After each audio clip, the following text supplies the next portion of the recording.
de commentaires sur les marchés de ce mois-ci. Donc, je suis avec Jonathan encore une fois ce mois-ci pour un commentaire. Donc, Jonathan, qu'est-ce que tu peux nous dire sur les marchés depuis le début de l'année? Oui, absolument. Ce qu'on voit ici à l'écran, c'est les rendements, en fait, depuis le début de l'année et pour le mois d'avril. Le mois d'avril qui a été un mois quand même assez volatile. Et surtout au niveau des États-Unis, là, comme on peut voir là, dans le bas de la diapositive. Mais quand même, pas de désastre. Là. Effectivement, ça a été quand même un mois très volatile, mais pour un portefeuille diversifié, on voit qu'on s'en est quand même tiré pas si mal là, pour le mois d'avril, mais aussi depuis le début de l'année. Ensuite, sur la prochaine, ça c'est justement encore pour mettre l'emphase sur la volatilité qu'on a vécue versus le rendement qu'on a eu pendant le mois d'avril. On peut voir que au niveau du S&P 500, ça a été le 7e mois le plus volatile depuis 1950, mais quand même, si on regarde le rendement du mois pour l'indice américain, ça n'a vraiment pas été si pire que ça, là. Donc moins d'1% de baisse.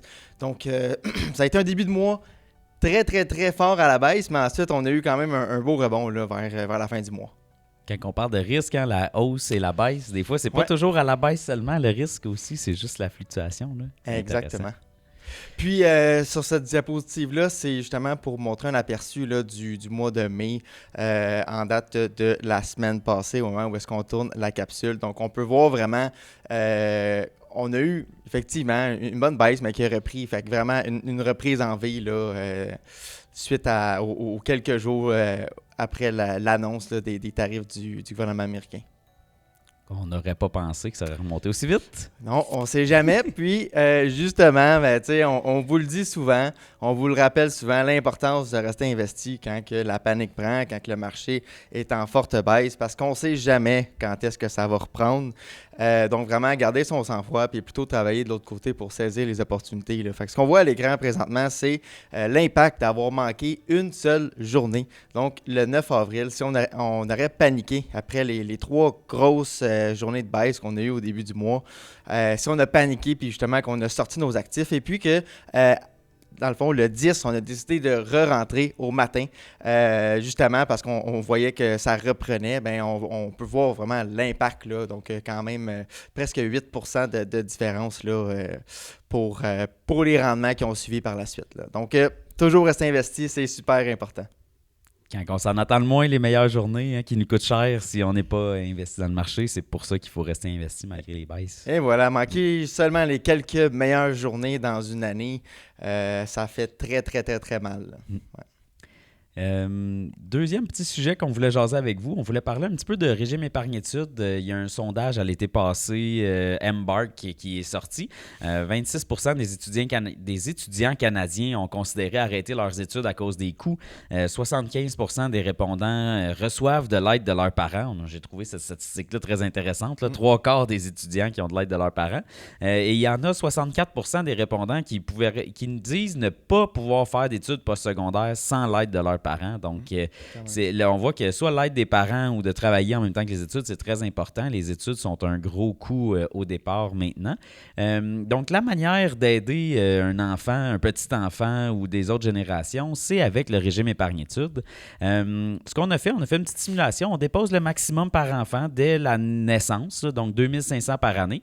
On reçoit les subventions et puis on retire. Le graphique que vous voyez en ce moment est fait à 5%, juste pour vous donner une idée des rendements que ça...